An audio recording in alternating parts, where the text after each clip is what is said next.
What's up, guys? Yo. Welcome back. Today we are joined by our very good friend, Mr. Nathan Priestley, because he has the most amazing transformation for you. He does indeed. He's been one of our friends for years now. We've all worked in the same gym together. We've seen him develop and become quite an awesome human being. And thank you so much for coming on to share your story with our awesome audience, to motivate them, inspire them, and hopefully just give them a little bit of insight as to where you've been and where you are right now. Fantastic. Thanks ever so much for having me on, guys. I really do appreciate it. So, for those of you who don't know me, obviously my name is Nathan Priestley, and over the past sort of 3 years or so, I've been sort of through a bit of a psychological and a physical journey within myself.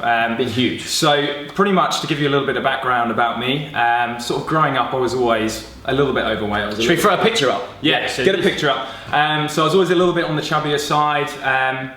So the picture that's going to be on the screen now is going to be a photo of me sort of just before I started high school, and I was roughly around sort of 10 stone. So from the age of sort of 5 to 10, I was the same weight as my age, if that makes sense. Yeah, so when I was 5, I was 5 stone. When I was 6, when I was 6 stone, it just gradually got worse and worse and worse. And obviously being the chubbier kid at school, as a result of that, there was a little bit of bullying as well. And with that, obviously I didn't take it very well. I didn't know how to deal with the bullying in a correct manner. And my kind of way of dealing with bullying was food. And I didn't realize it at the time, but I found that I had sort of a comfort to food. And it was my way of almost hiding away my emotions and my kind of feelings towards what was going on at school. I'm sure like a lot of people out there can definitely relate to that. I think something comfort eating is huge. To focus on quickly as well is that you say you weren't really dealing with bullying in the appropriate way, but I don't really think there is an appropriate way to deal with it, because first off, it shouldn't really be happening. Let's not beat around that. But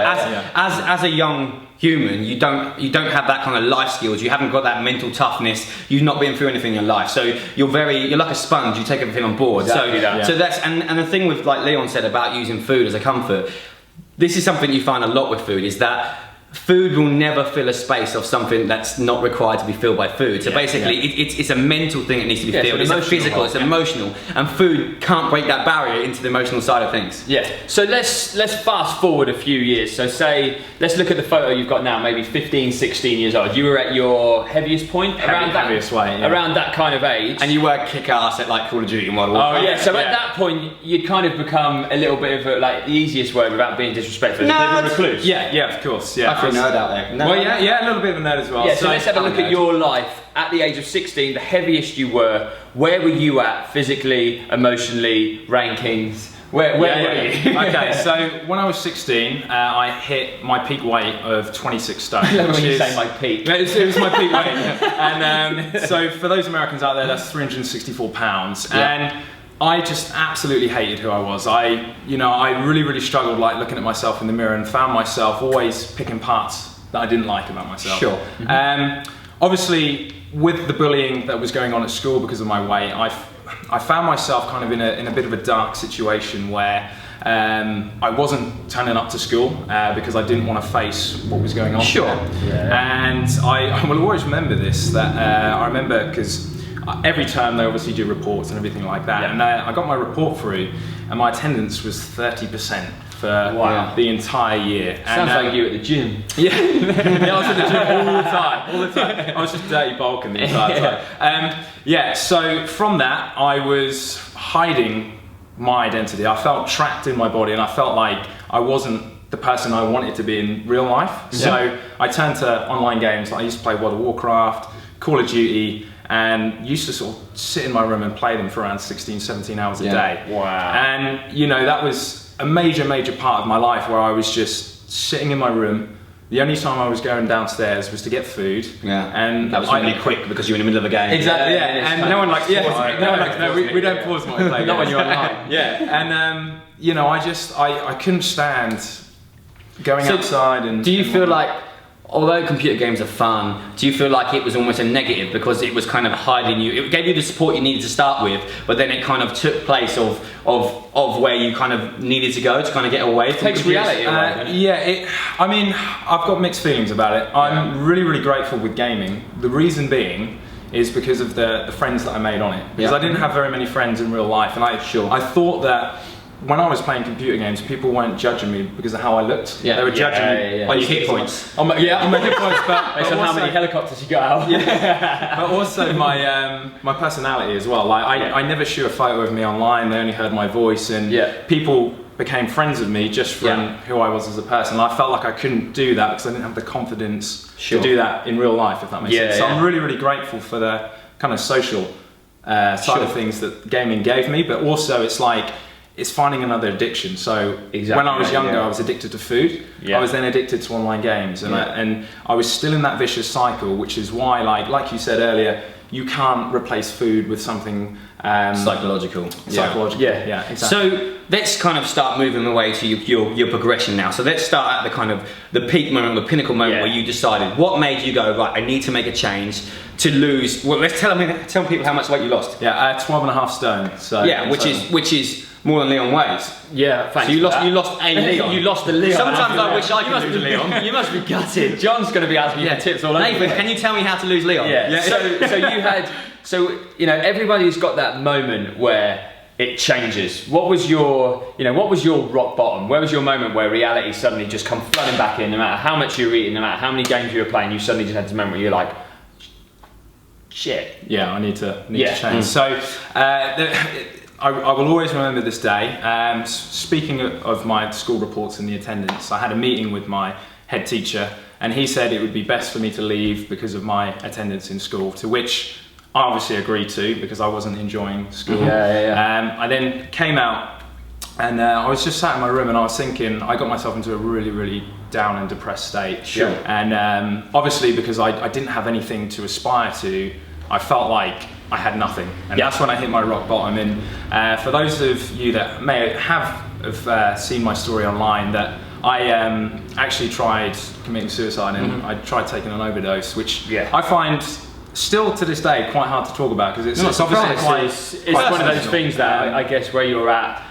it probably almost gets harder and harder to talk about it now because you're so far removed from the emotions you felt at that time that you almost, in some ways, in a lot of ways, you might even be embarrassed by that part of your history because you're so far away from it's that important, right now. though, it's important that you've not that you've been through that, but you've grown from it. That's not just that. Like you say, you had no inspirations, but by telling people this stuff and showing where you are now, you actually become an inspiration to a lot of people. Yeah, and you can help people with your story, kind of stop them getting to that point. Some people might be able to suddenly go, oh, they may be 2 or 3 stages away from that, and you can kind of pull them back before they get to that. So let's go into, because a lot of people will probably be quite motivated by that, so let's go into what really honestly just made you go, right, enough is enough, I need to make a change. It was the morning after the suicide attempt. So I woke up. That failed, obviously. That failed because I was quite big. I didn't take enough to end my life. From that point, I was like, I really need to change. I can't continue being this person anymore. I was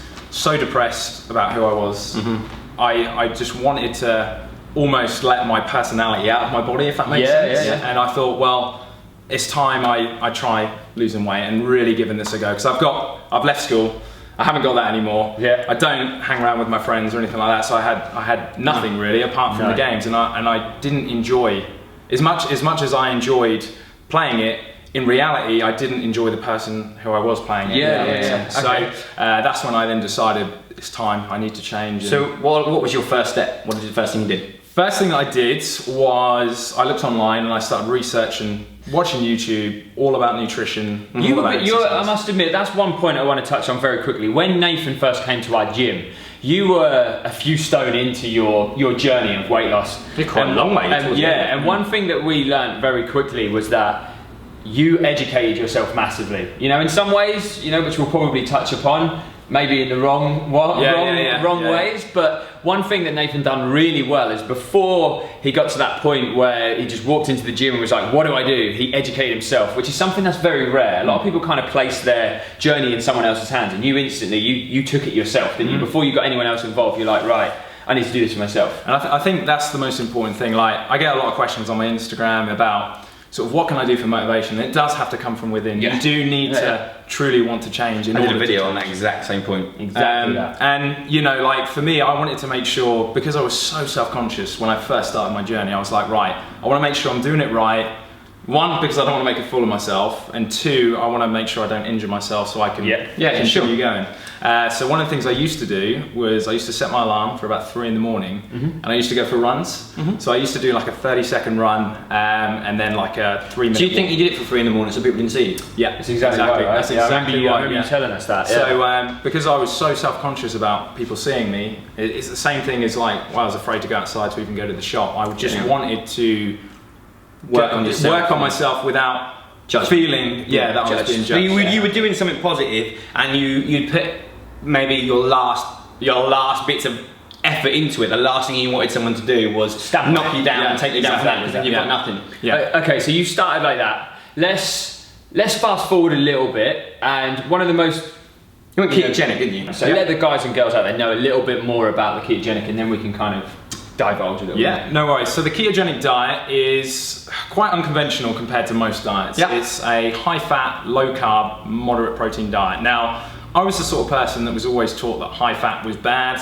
I need to avoid fat at all costs and have a high carbohydrate, high protein diet. Now, the only thing is like the more and more that I was researching about this diet and finding out the reason why I chose it, to be completely honest, is because I enjoyed the foods and I found it worked for me. Makes sense. So that's the key point. That's the key point. It worked for you. Had longevity. Yes, exactly. So those of you who have probably like are going to go have a look at the ketogenic diet that haven't heard about it, just bear that in mind that I only did it because I enjoyed the foods and I found it easy to stick to. Now, you may completely and utterly hate the foods that the ketogenic diet requires you to have, but there will be another method of eating or another diet for you to try that's going to work for you. So how far did you get on the ketogenic diet, and then when did you switch off? Did you go to something else that helped you lose a little bit more afterwards? Yeah, so I did the ketogenic diet right the way through to the end of my kind of transformation. So I got to around 14 stone. Good. And have we got that photo? I remember there's always a photo that I've seen of you in a really hideous black and red vest. Yeah, so this was the point when we kind of met Nathan, and funnily enough, like naively, when you first came in the gym, he'd kind of been in there for a few months before I even knew his name. You're like a little shadow. Yeah, you kind of just came in, got in, done your thing, and then whispers started going around the gym. Like, have you seen this guy? This guy's lost this much weight. And we're like, nah, not at all. And then we suddenly got to know you, and like then that's kind of where you started to find you blossomed in the gym. I remember once you were a year in the gym, I remember you going from like a recluse, and not in terms of like mental age or anything like that, but in terms of the confidence you'd expect someone at your age to have, you were probably more of a teenager. But then within, you just went from like where you should be, like super fast, and that was really nice to see. You started going out. Even if you were going out to have drinks with your mates, it was stuff that you didn't have the confidence to do before, and I remember that so clearly. But do you know what the funniest thing is? Again, it almost like everything else, it came full circle when you talked about gaming being one of the things that contributed to your lifestyle.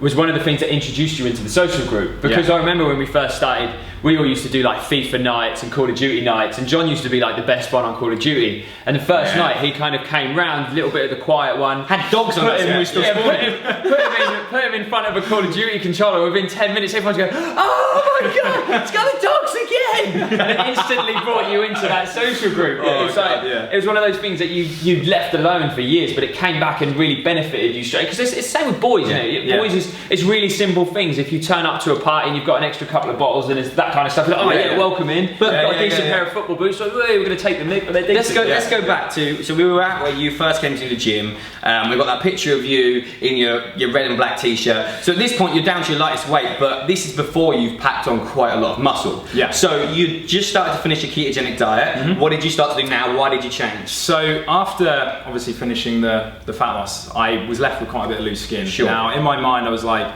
what can I do to try and fill this out? So obviously the more and more that I research about nutrition, finding out that you need carbs in order to build muscle, at least effectively anyway. It's not always necessarily more for performance. It's more performance. So I was still doing the ketogenic diet Monday to Friday, but I was then starting to incorporate refeeds into it. So I was cycling carbs pretty much every week. From there, I noticed I started packing on a little bit of size as well, and I was very, very lucky, obviously being the way that I was, I didn't have to train legs too much. No, they just... We used to have a joke with Nate. Nate used to just come in with these big calves and basically go, because I've got tiny calves, and go, yeah, calf game. I was like, it doesn't count, you were fat. Yeah, you deserve those calves. Yeah. No, it doesn't count. Yeah. Fat man calves, what can I say? Yeah. And then from that point, I sort of found that I was steering away from the ketogenic diet because it's very, very hard. You're at a different point in your life. Yeah, it was a different point in my life, and also I found it very, very hard to fit in social things. Like you were saying, going out, like eating, restaurants, that kind of stuff. And socialising, and because socialising, I think for me was a very big point in my life that I wanted to do with my friends. Sure. I thought, well, I don't want to go to this don't restaurant. Want to exclude yourself. I don't want to go to this restaurant and say salad, like, and you know, people just think, why is he only having a salad? Why is he not enjoying time with us? Does he like us or anything like that? So I wanted to fit in, most importantly, because I felt like I hadn't fit in for the majority of my life, so I wanted to fit in with the other guys, and that's you came off your ketogenic diet, you started putting refeeds in. What were you doing training wise to build muscle? So I was following Callum from Noga. Obviously I'm a big fan of Callum von Noga. You're a big fan of like bodybuilding, right?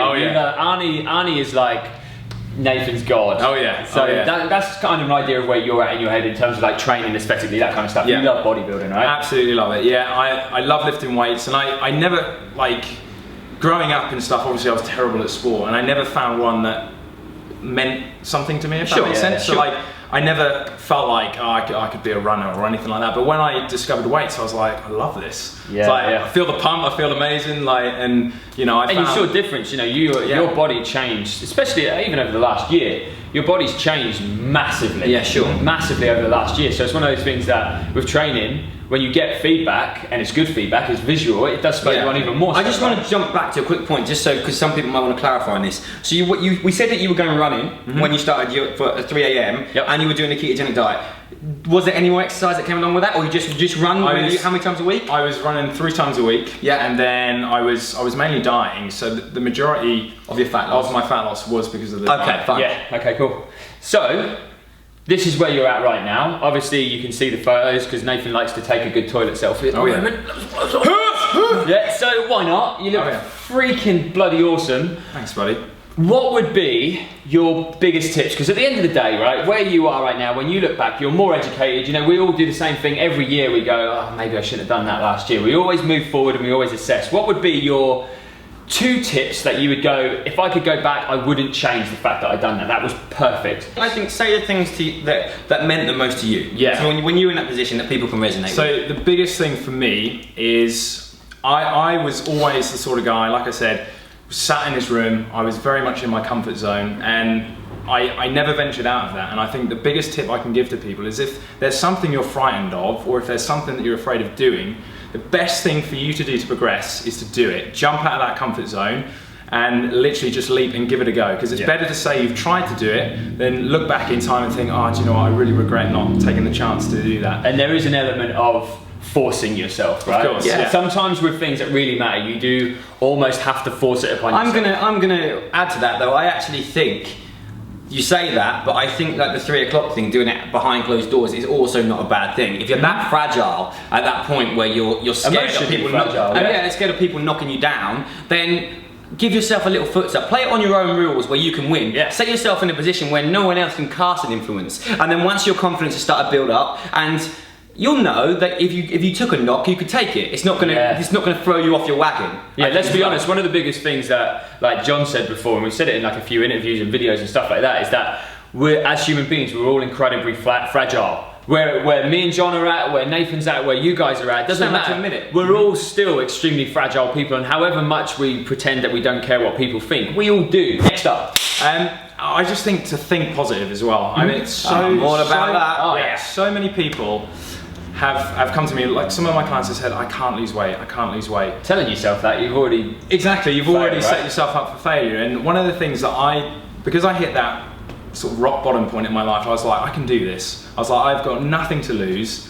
I have got to change my life around, and I'm going to do it. And if I even fail, I'm going to keep doing it until I get to where I want to be, because I can't continue living a depressed 26 stone recluse that doesn't. It's not a life. And it's not a life. What would you say to people like, you know what? I probably wouldn't have done that. If there's anything. I think for me it was dropping my calories too low. So yeah, you went really low. Yeah, I went super low. Like this was just when I first started learning about nutrition. I went down to I think 1,300 calories because that's what all the magazines said. And I was like, I was training 5 times a week, and I'm like, why am I not losing weight? And you were still a big boy at that point. Yeah, and I was like, why am I not losing weight? What's going on? And then reading more into it, speaking to you guys, you were like, you need to up your calories. Yeah. And then the funny thing is as soon as I upped my calories from 1,300 to 2,400, I lost 3 pounds, and I was like, what? Yeah. I was like, how is this possible? So yeah, that's one thing that I would never do is crash diet and really sort of restrict yourself. Yeah, because it's not sustainable and you end up putting more on the. And that's a really good point, because one thing we always forget, because obviously we know you, we don't talk about it.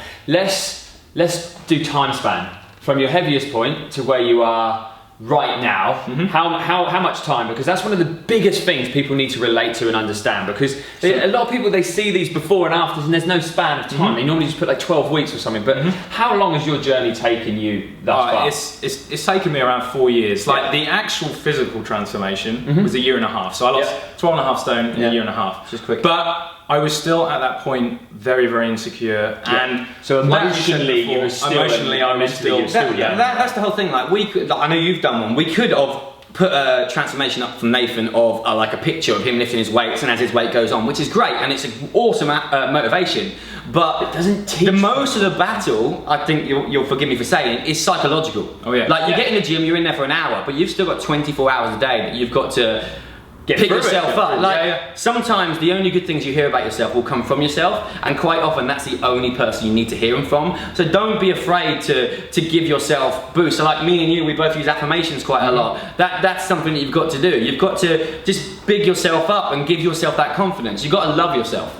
Exactly. So there you have it, guys. Amazing. Thank you so much. We're going to put all the links to Nathan's bits and bobs. So Nathan's actually got a YouTube channel. You're kind of relatively new to the game. YouTube game. Obviously, you can see he's had a fantastic journey. He shares loads of information. You're a really well-educated guy now. You're obviously a full-time personal trainer, which came out of it as well, which is crazy. So we're going to put all the links. Make sure you go over there and subscribe. Thank you so much. Yeah, it's been thanks so much. Absolute pleasure. If you loved it, give it a massive thumbs up. Don't forget to comment below. Yeah, and if you comment below, guys, I'm sure Nate will go on and reply to some bits and bobs for you. So if you want to ask him some questions directly, say that's the job. Yeah, ask him what his ranking was in Call of Duty. You're free to do that. Yeah. So we will see you again, same time, same place next week. See you later, guys. Bye, guys. See you later, guys. Take care.